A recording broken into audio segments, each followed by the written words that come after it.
All right, as we start out, an important topic to talk about is how to grow faith in God. It's kind of a foundational element to what we're talking about. And so let's start there. How to grow faith in God today. How is it we can do some amazing and sometimes unexplainable things, like heal our own bodies by the power of our thoughts? Mother's intuition, the law of attraction. Can we really tap into our subconscious mind? Can we really create our own realities? It begs the question, are we novice gods?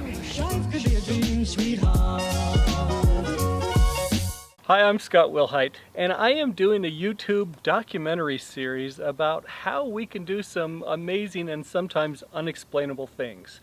Anyway, I'm following the question, are we novice gods? Basically, are we children of God, and therefore does that mean we have His DNA within us? That means that we can do some of the kinds of things that He can do? So I thought we should probably talk kind of about a foundational belief on who God is and what He's about. Now, first of all, I got to tell you, among other things, I am a documentary filmmaker. So, filmmakers don't, well, okay, I guess some of them do, but we don't tell you what to think. I guess some of them do. Okay, so never mind. Scratch that part. But what I mean to say is, I'm not here to tell you what to think. I'm not here to tell you what to believe. I'm here to show you opportunities to open your mind. I want you to start asking questions. Asking questions to yourself. Who do I think God is? What is my relationship to Him? Am I really a son or daughter of God? And what does that mean for me and my family? What does that mean for the obstacles that are in front of me? What does that mean for these repeated fail patterns I keep getting stuck in? What are the possibilities ahead for us? So anyway, I want to kind of start with a foundational understanding of what God is, or who God is. And again, taking it from just a question standpoint, as a documentary filmmaker, we like to ask the question, what if? And, you know, I mean, we don't know everything, and certainly don't know the answer to this question, but what if it's simpler than we think? What if it's way simpler than we imagine? What if it's kind of like life? You know, you look around at life and we're all organized into families. You have a father, a mother, you have kids. What if God is like that? It's a family relationship. I don't know much about my Heavenly Mother. I do believe I have one. But what if God is our Father? And what if He is a perfect, loving Father? And what if He wants us to be like Him? Well, I mean, that's kind of a huge what if, you know? I mean, what if all of that's true? What does that mean for you? Where does that put you? What does that mean about earth life and the challenges we have? You know, is He here to punish you? You know, what kind of qualities do you think He has? You'll have to answer that for yourself. But I want you to ask the question. I want you to think about, you know, kind of what if, you know, and what your thoughts are. But for me, I like to mess with the question of what if God is the perfect, loving Father? What if He created this world as a training ground for us? See, I think that we're His kids and He wants us to grow up to be like Him. Now, I have done a lot of filmmaking with a lot of really wealthy people, and I've paid attention to the wealthy, and I've paid attention to what power does to people. And a lot of times, power really ruins people. They say, what do they say? Power corrupts, and absolute power corrupts absolutely. Well, what if God wants to give you all that He has, all of His abundance? Can you handle it? You know, maybe this life is a training ground for you to become more like Him. And in order to do that, you've got to work. You've got to overcome yourself, overcome your selfish desires and your challenges. So that's kind of the question that I go with on what about God. You know, what if He is a loving Father and we have this family relationship?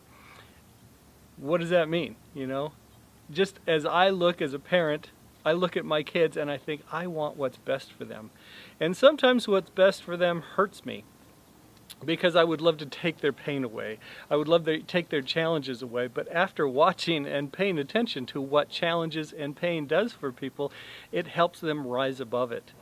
So as much as I want to relieve their pain and make it super easy for them, I know that the challenges are actually going to be what's best for them. Okay, so I want you to take this what if idea and use it like a documentary filmmaker would. And start asking questions and start experimenting. So what if that's true? Therefore what? Therefore, does he love me?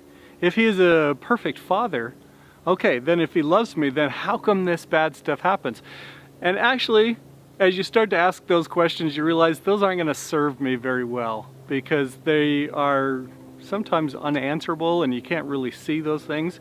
But if you change the question of why does bad stuff happen to me, and you change it to what? If God is an all-wise, all-loving Father, then what does this challenge mean for me? What does he want me to learn? What is he looking for me to do and to grow? What possible good can come out of this negative or bad circumstance or thing that happened to me?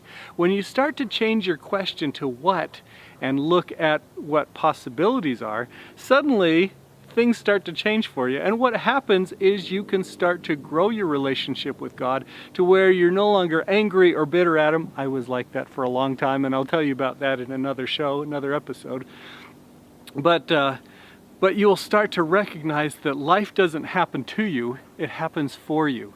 And there's this wonderful reason. I don't know what it is. He's got a master plan. But if we start to recognize that, start to trust that, and start to pay attention to the patterns that happen in our lives, suddenly we can make some amazing change in our life. We can start to recognize the abundance. Even in our challenges, we recognize his hand and his blessing in our life. So if you want to grow your relationship with God, if you want to have a happy life, figure out that connection. Ask yourself some questions. I like to start with the foundational belief that God is a loving, all-loving Father. I didn't always have those beliefs, and I'll tell you about that in another episode. And those were some of the darkest, some of the most frustrating years of my life. But now that I have this other belief, it's been amazing for me. And along with that, I found that I can experiment with some other beliefs, some inner beliefs about who I am and what I'm about. Again, this all connects back to God. When I understand my relationship to him, everything else connects and it opens up the power within. That's one of the many reasons why I'm doing this documentary series, Are We Novice Gods? In other words, are we gods in training? Do we have his DNA? Are we like him? I so thank all the people who have commented, especially on my pilot episode, who said, this resonates with me. I love this message. This is what I believe, that we have his DNA. If you have comments, please share them below. I love to hear what everyone's thinking. I love to grow this community and this idea that we are indeed children of God, that we are indeed bound for greatness and capable of greatness right now. So join the community, add your comments, and catch another episode where I kind of explore our relationship with God, especially if you've lost faith in him. I've got another episode that will help you with that. And so anyway, I'll catch you next time. I hope this stirred some questions in your soul. Are you more connected to higher power than you think? Do you have divine DNA? Let's keep asking questions. Click on my face to subscribe so you don't miss a single episode.